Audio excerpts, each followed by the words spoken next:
Reverend Masando.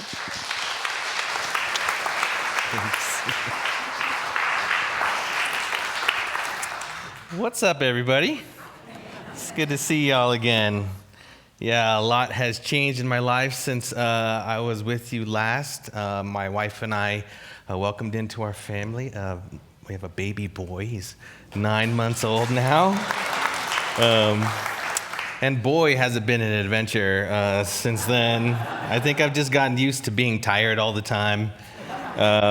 He's going through a sleep regression right now where he's deciding to wake up at 4 a.m. every single day, just for whatever reason. I think he's learning that he can stand up now, so his crib is like, he just like stands up at 4 a.m. and he's like grabs the bars like he's in some sort of jail, and then he doesn't know how to get back down and just cries until we go and gets him. I mean, it's crazy. But we have been just so in love. I don't know if I've ever felt love like this, and you know that's kind of been my full-time job. I'm no longer doing full-time ministry, but you know I'm got a 9 to 5 in the corporate world, so I can provide for my son a little bit more. It's kind of expensive to live out here these days, y'all, and so just enjoying my time with him so much.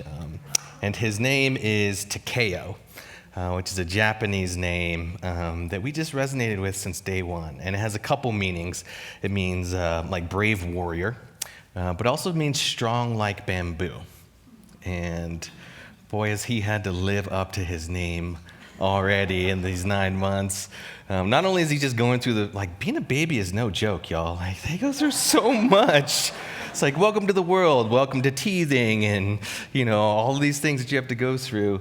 But, he also, when he was about 5 months old, he caught COVID from a family member, just a few weeks before he was eligible to get the vaccine. So, of course, all of us also got COVID. And it was probably the sickest I've ever been in my entire life. We were all just sick together for a couple weeks there. And then shortly after that, we found out that he had a congenital disease. He had congenital glaucoma, which is when your pressure builds up in one of your eyes. He has these large eyes. We're like, that's so beautiful. And one of them just looked a little bit bigger. And I was like, oh, I don't know if that's right. But it turns out he had this congenital disease, and he had to get eye surgery a couple weeks after we found out. And so he has just been such a trooper. Actually, do you guys want to see a picture of him? This is my favorite. I totally understand why people do this now. I'm like, yeah, I'm that guy. But here he is. He is just adorable. And here's a picture of him right after surgery, or a little eye patch. I'm totally this dad right now. This is hilarious. Who needs a wallet-sized photo when you have an iPad? But yeah, he really was an inspiration for my talk and my talk title today, because being a parent is just crazy, and he's been through so much already. But he's met it all, with this sense of joy. This kid is just always happy, and you would never know he's been through what he's been through. Even when he had that eye patch, as you could see, the kid just had a smile on his face, like he didn't even know what was going on. We had to give him 12 eye drops a day for a month, and that was hard. But you would never know that he's been through so much. And I was just I look at this kid, and it's weird to be I'm so proud of this baby, what can a baby do in 9 months of life? But I'm so proud of him. I take so much pride in who this kid is already. And it really was inspiration for this talk, and this talk title for today is just to take pride. And it got me asking myself, I have all this pride for this kid. How often do I take pride in my own life? In that same way, how often do I really look at my life and take pride in who I am and what I've done in this world? I know for a lot of us, we just kind of go through life. We're doing the best we can. Some days are good. Other days are hard. I think all of us on the spiritual path, we try to come here to better ourselves in some way. But it's difficult to be able just to really take pride in who we are. I think so often we just miss it, right? And it's not the kind of pride that I'm talking about that like can build some sort of arrogance or kind of like, this pridefulness of who we are. And I want to distinguish that. It's like, it's not one of the pride, like one of those 7 deadly sins kind of pride. It'd be weird to give a talk on like the deadliest of the 7 deadly sins, I think it's considered. Like, welcome to church, going to talk about this deadly sin of pride and why it's good. So I do want to distinguish this. Dr. John Amadeo, he's a psychotherapist, and he talks about pride, that kind of arrogant toward of pride in this way. He says, pride can be a slippery slope towards arrogance, which is why Christianity viewed it as one of the 7 deadly sins. Coaches may drive players to win at all costs, including cheating, Coach Belichick, in order to bask in the pride of glory of winning. Political leaders have often mobilized national or ethnic pride to invade other countries. Much of our misery in the world stems from pride run amok. Brimming with pride about a religious or political ideology. We justify atrocities in the name of God or truth or justice. A common connotation of pride is clinging to a haughty, selfish, boastful self-view. We may pride in the status of our bank account, our academic degrees, or how fit we are. I'm fitting into my dad bod these days. Our sense of identity becomes defined by what we do rather than who we are. Our perceived accomplishments and status feed a prideful self-image, but they don't really nourish us. And so that kind of pride, I just want to distinguish, that kind of pride is actually incredibly fragile, right? It doesn't have the ability, like Dr. Amadeo says, to really nourish us, to really give us something deeper than, building our identity on these things that are constantly changing, right? Or if our sense of self-worth comes from how much money we make or what our accomplishments are or things that can be taken away, right? Or that can fall apart. We build our sense of identity on these castles made of sand, and then we do everything we can to protect that. I think we see that. I've seen that in myself, and I see that going on in the world all of the time, right? But what I realize is that kind of pride actually breeds insecurity. Right? It actually takes all of our power that we have as a sense of ourself and it gives it away. It puts it into the hands of others, and it's always on the verge of being threatened, right? So it takes this stance of I'm constantly going to be protecting this thing that is so fragile because it's not built on something that's actually real, right? But taking pride in the way that I want to talk about today, it asks ourselves to hold this beingness, just this humanness with a sense of dignity, a sense of self-worth, and taking pride in all we are, like all the beautiful, all the ugly, all the things we want to show to the world and social media, all of our best pictures and best angles that we have of ourselves. But it asks us to take it all and to take pride in that. Everything that we are, all that we have been, and all that we are becoming at the same time.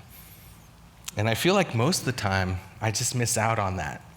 Like I rarely stop to simply take pride in who I am. And it asks, thinking about being a dad, I know in this tradition, we like to think of this idea of God as like we are one with it. It's kind of ethereal. It's this Hindu kind of God that's like everywhere and everything. It's ineffable. And it's not that person up in the sky. It's not that father figure that we have been taught, for so many years. But now being a dad, I'm kind of like, man, I love this kid. I love this kid more than anything. This kid, I've never felt unconditional love. I've never taken more pride in who this kid is. Granted, he's not a teenager yet, so we haven't gotten there yet. I hope I can remember his face as a 9-month-old when he's a teenager. But that kind of love, seeing myself, being seen by the eyes of the divine in a way that a parent sees their newborn child, I can get down with that kind of love.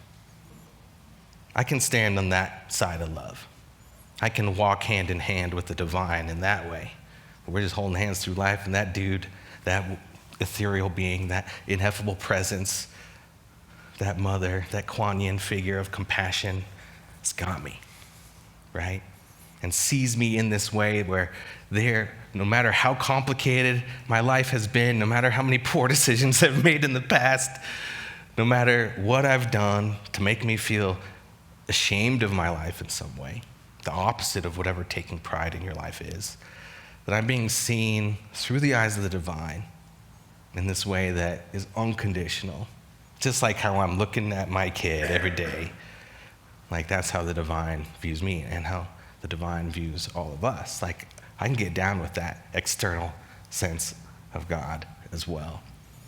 And so taking pride, what I'm going to invite us into this week, is to take pride in our lives in 3 specific ways that I'm going to walk us through. Taking pride in exactly who we are right now, which might be the hardest thing to do, but just right here in this moment, taking pride in who we are, which allows us then to kind of travel back in time and take pride in all we've been and everything that's come before, all the beautiful, all the messy, all the great decisions, all the poor ones, all the things we want to brag about, and all the things we hope no one ever finds out about, which then has this ability to take pride in everything that we're creating, which I think is the most common understanding of take pride, like take pride in our work. But really allow ourselves to take pride in everything that comes from here out, even the smallest things that we do, that we can take pride in that as well. So let's start with just taking pride in who we are right now, which might be the hardest part of all of this, right? Taking pride in who we are requires that we hold ourselves with this sense of dignity, like I said before. Pema Chodron, she talks about this, and I think the way that I really learned how to do this was in my meditation practice in the Shambhala Buddhist tradition, right? The Shambhala Buddhist tradition comes out of Tibet, but really came here to Boulder, actually, and really grew here, and it was a Buddhism that was taking the Tibetan theology, but really teaching it to American hippies. But really was a type of Buddhism that was meant to be spoken specifically to our American culture, right? They even made meditation cushions for Westerners. If you see those square ones that are kind of hard, right? Those were made for Westerners because we're not used to sitting on the ground, But I love what Pema says. She comes out of that tradition of Shambhala Buddhism. This is what she said. She says, and she's talking about how we take our seat when we sit down to meditate. She says, the basic instruction starts with posture, the way our body supports us while we're meditating. We begin by being fully present in our body with awareness of our seat, our legs, our arms, our torso. We take a noble, upright, but relaxed posture, which helps us settle internally and contact a feeling of confidence and dignity within ourselves. We are claiming our warriorship, claiming our bravery, claiming a fundamental feeling of all rightness. Claiming a fundamental feeling of all rightness. I love that. I remember the first time I started hearing about this holding myself like with a sense of dignity, it was confronting, right? I don't know if I had ever been asked to do that, to like really feel that exactly the world and myself exactly as it is right now, me living in the world, me being a human being existing on this planet Earth, like there's a fundamental feeling of all rightness at the center of that. Another way they talk to us about like when we take our seat on the meditation cushion is having a strong back and a soft front, right? This juxtaposition of a strong back and a soft front. This strong back being like being able to like actually meet the world, like that we have this body that like we can actually hold ourselves up, right? Like we have this amazing spine, right? That just like can hold, like supports the entire weight of our being, and we can hold ourselves with that sense of bravery, being able to meet the world with all of its challenges. But it's not a sense of bravery like we want to fight everybody and we have to protect that castle made of sand, because we still have this soft front, right? We still are vulnerable. We're still allowing ourselves to be seen and really letting the pains of the world in, and allowing the true aspects of ourself that we want to hide away, we let that out too. So we have this juxtaposition of having this strong back, which means like having a backbone, in the world, being able to stand up for what we believe in, to stand up for ourselves, but at the same time, being, having this open-heartedness, this vulnerability, this ability to have our heart be broken open.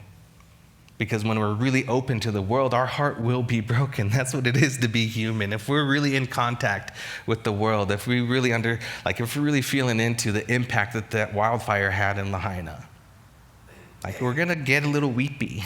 That's gonna break our heart. But that allows us to know that we're staying open. And we have this strong back, which helps us remember we're not gonna be broken by that brokenheartedness. We can have a broken heart and still walk through the world in this powerful way where we can show up with dignity and show up in a way that allows us to really be fully human and not try to block things out of our existence.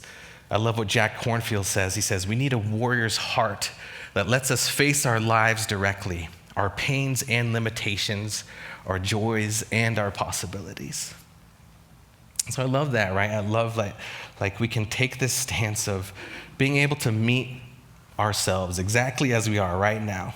All of the things that we want to celebrate, all of the things that we were really proud of, all of the things we want to show off to the world.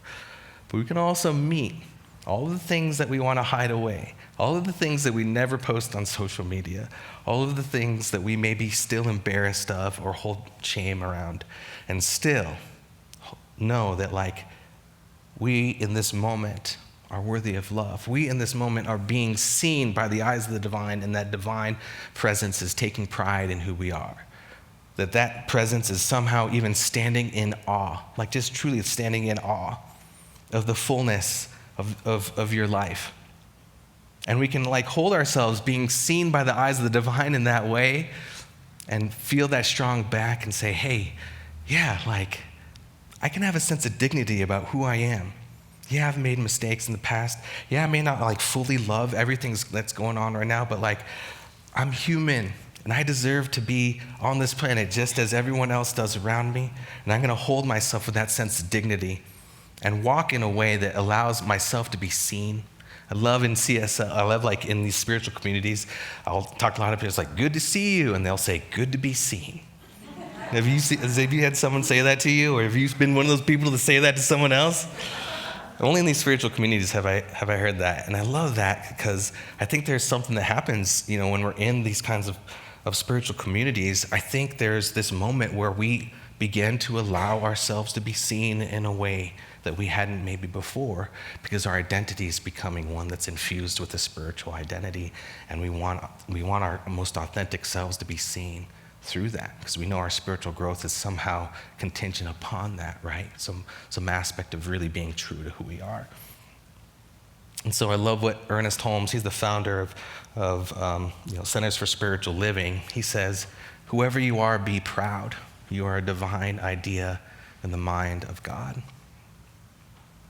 And that to me is the fundamental spiritual core of what I'm talking about here. It's when we allow ourselves to feel into our spiritual identity as this divine idea in the mind of God, completely new, completely unique, completely having something to contribute to the world, but also kind of quirky, also filled with mistakes, also filled with things that we may not feel is accepted in the particular societal context in which we are living, but something unique that only we can offer. That to me is taking pride in who we are. And I think that's when the first time I felt a sense of belonging, right? When I started really embracing who I was. Brene Brown, she talks about this. She talks about the difference between belonging and fitting in. It's she says, belonging is being accepted for you. Fitting in is being accepted for being like everyone else. I get to be me if I belong. I have to be like you when I try to fit in. Because the true belonging only happens when we present our authentic, imperfect selves to the world. Our sense of belonging can never be greater than our level of self-acceptance, right? So in order to feel true belonging in community too, we have to feel some sort of sense of taking pride in who we are. And so, the first spiritual practice I'm inviting us into is whether we have a formal sitting meditation practice, or our meditation practice is taking a walk or a hike through nature, or maybe it's, spending some time in the silence in the morning. They're the next time you sit, just to commune with whatever you consider to be the divine, that you hold yourself and you see the divine like seeing you with that sense of pride and standing in awe of who you are, this incredible miracle of life. And then beginning to hold yourself in this way where like you can also take pride in who you are, exactly as you are right now, without any qualifiers, without any other need for someone else to tell you you're good and you belong here. And this, what I have found is when I'm able to do this about my present, just personhood, I'm also able to do it with things that have come before, which is weird, right? To be able to time travel into the past. Because, what I realize is like, if I don't really embrace who I am and how I've gotten here, then everything that I'm like not really proud of from the past, like just becomes this skeleton in the closet that I just want to hide away and that I really hope no one ever finds out about, right? Like there's some things that I'm super ashamed of that I wish never happened, but I know that were a part of my like learning and my journey to be here. One of the big practices that I have found that really helps with this is Brené Brown, again, she talks about this difference between shame and guilt. Has anyone heard about this difference yet? Brené Brown, she talks about the difference being, shame is a focus on self. Guilt is a focus on behavior. Shame says, I am bad. Guilt says, I did something bad. How many of you, if you did something that was hurtful to me, would be willing to say, hey, I'm sorry, I made a mistake? Guilt says, hey, I'm sorry, I made a mistake. Shame says, I'm sorry, I am a mistake. And so for me, like this subtle distinction makes all the difference when I'm taking part in this practice of taking pride in what has been, right? Because when I'm feeling a sense of shame, I just want to hide it away. I don't want to face it. I don't want to look at it. I know that if I do, I'm going to find out that I really am the person. Like I really am a bad person, and I'm not going to be able to ever reconcile that, right? Guilt says, hey, no, you're still good. Like you're good. Fundamentally, you are good. You're a divine idea in the mind of God. But you may have done something that did some harm to yourself or another person, right? That's okay. You made a mistake. What's important is that you admit you made a mistake, that you learn from it, and then you do better moving forward. Guilt allows us to say, hey, I'm feeling weird right now about this thing. What is that all about? And what can I do moving forward to make that right? Shame says, hey, I did something in the past. That must mean I'm a terrible person. And if I ever admit that, or if I ever actually look at that, that's just going to reinforce this idea that I don't deserve any of the things that I really want in my life because I am truly the person that I am telling myself I am, or that little, what I like to say, that itty-bitty shitty committee likes to tell me in my mind, you know what I mean? I have more than one like negative voice. I have many negative voices, as I know we all do, right? And so this idea of taking pride in our past actually like helps us be a more integrous, authentic human being too. Because if we're not feeling guilt, it means we also don't have the ability to feel empathy or compassion, right? If we're not feeling guilt in some way, it means we're a sociopath. That's we don't have, if we're not feeling guilt, it means we can't feel empathy or compassion either. We can't feel what it is to be in the shoes of another person, right?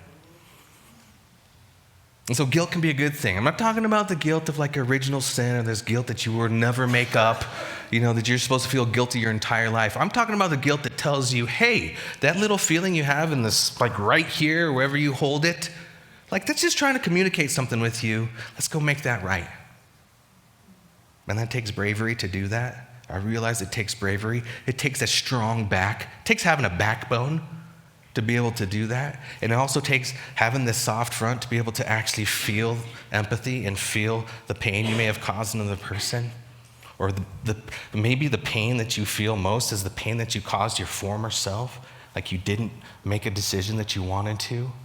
And having empathy for that, but knowing like from here on out, you can make a different decision. That to me is taking pride in our past and saying, hey, I was doing the best I could. I was in this situation, and I didn't know I had a different choice to make, but I do now. So guess what? I'm gonna meet it. I'm gonna meet it as best I can. It could be messy. I've never drawn a boundary with a family member before. It's really hard, but I'm gonna do that now because I know that's what I need to do in order to have a good relationship. I have never actually, made a choice for my life where I put myself first above other people because I felt that's a selfish thing to do, but I know this is what I need to do in this moment because I can't continue to betray that self that I betrayed when I made decisions for other people and not myself. I'm not asking us to totally not take accountability for what has happened in the past. I'm actually asking us to take full accountability for everything that has happened in the past and then do everything we can to make it right, even if that person we wronged was ourself. And maybe that's where we always have to start. Because for me, once I take pride in who I am, and once I'm able to transform my past so that I can reconcile some things that might still be operating within my system and still subtly creating my reality, through shame and over-identifying with things that have happened in the past. When I can transform that into no, I can take pride in who I am. I know I'm fundamentally good. I'm seen in the eyes of the divine, just like I see my son. Then everything I do from here on out, I know I also want to take pride in. Every little piece of work that I do, every relationship that I build, doesn't matter if I'm a stay-at-home mom or in retirement and volunteering here at the church, or I'm just starting out a career. I want to take pride in the little things that I do on this planet. For this little time that I have, I want to be able to take pride in all of it. And I know that that's much easier to do when I've taken pride in who I am and I've taken pride in who I've been. Because I know that from here on out, I want to continue to create a life that I can take pride in and take pride in the work that I'm a part of. There's a Japanese concept called shokunin. And it's this idea that whatever you're doing, whatever art craft you're a part of, whatever job you do that well. And you do that 100%. And you make that the thing that you perfect over a lifetime. But really all that is about is no matter what you're doing, you take pride in that. You don't do it halfway. You give your all to it. Every single one of us is putting our stamp in this life. In every relationship that we have, in every conversation that we have with a coworker, a friend, or family member, in everything that we create in the world, in every song that we write, in every little thing that we do, we're putting our stamp on it, right? My invitation to all of us, including myself, is that we take pride in the mark that we're leaving. And to know that when we look back, I feel good about that. It may not have been perfect because, let's be real, nothing's ever perfect. But I feel good. I brought my whole heart and my whole self to that. And that's something I can take pride in, right?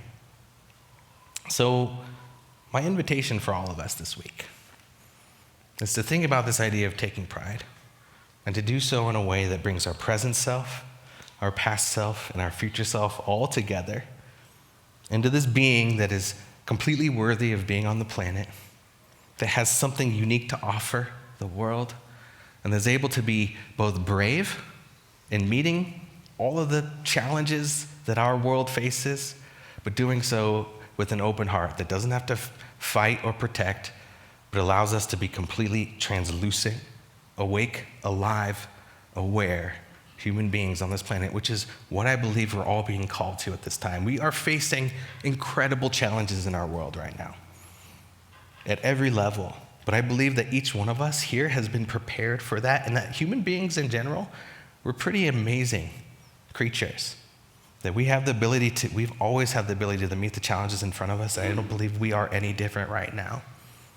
So I invite us to take whatever personal challenges that we are facing in our lives, and whatever global challenges that we are witness to in the world, and to keep that strong back that allows us to say, hey, I can do this, but that soft front that also says, my heart's gonna be open to it, and I'm gonna be changed by it, And I'm going to allow my heart to also enter into this situation so that love can also be present here, which I still believe is the most powerful force in the universe. So let's take all of this and ground it in some prayer. So I'm going to invite us, wherever we are, whether we're sitting here in this amazing sanctuary or we're at home, to come into an awareness of your body and to begin to feel that strong back, that backbone that we have. And allow that tip of our head, like right at our crown chakra, to be pulled up towards the heavens. And feel that energetic pull that is so natural, that allows our spine to become just more aligned with the universe itself. Then at the same time, feeling that bottom of our spine completely get rooted into the earth, being fully here, being fully present, being fully alive, human beings on this planet, fully incarnated, but fully spiritual at the same time. And feel the strength that you have, not just within yourself, but being supported by all of the heavenly beings, whatever we consider those to be. Being supported by that, but also being rooted into the earth itself, fully here, fully present to everything that is happening in our world, and knowing that we as human beings get to stand right in the middle of that. And at the same time, we feel the way in which our chest naturally opens, just softens a little bit, so that our heart, we can feel our heart pulsating into the world, and we can feel all of the other hearts around us, vibrating at that same level, and feeling that pulse just align with our own heartbeat as well. What we know is that this is what it is to be human. This is our spiritual identity, fully human and fully divine, all at the same time. And so as we just take a breath, we rest into that, knowing this is the most natural way of being. Fully alive, fully awake, fully aware, so that what I know for each and every person here is that any challenge that we are facing, that we can meet it with this sense of dignity, knowing that we are fully here, fully alive, fully awake, fully present to being able to meet whatever challenge we have, and that we allow ourselves to be softened by that as well. Fully able to meet it, not just with bravery, but with heart. Not just with courage, but with kindness and with love. And so I know that everything that is happening in our lives, whether those challenges are personal or global, that is happening for us, that is not against us, that our evolution, both personally and collectively, is happening in divine timing, in divine ways, in ways that we could never fully imagine for ourselves. And so we allow those lessons to come through. We allow the growth to happen within us, and we allow our lives to be this perfect, unfolding, beautiful miracle that we can truly stand in awe of and that we can take pride in. How good it is to be here now.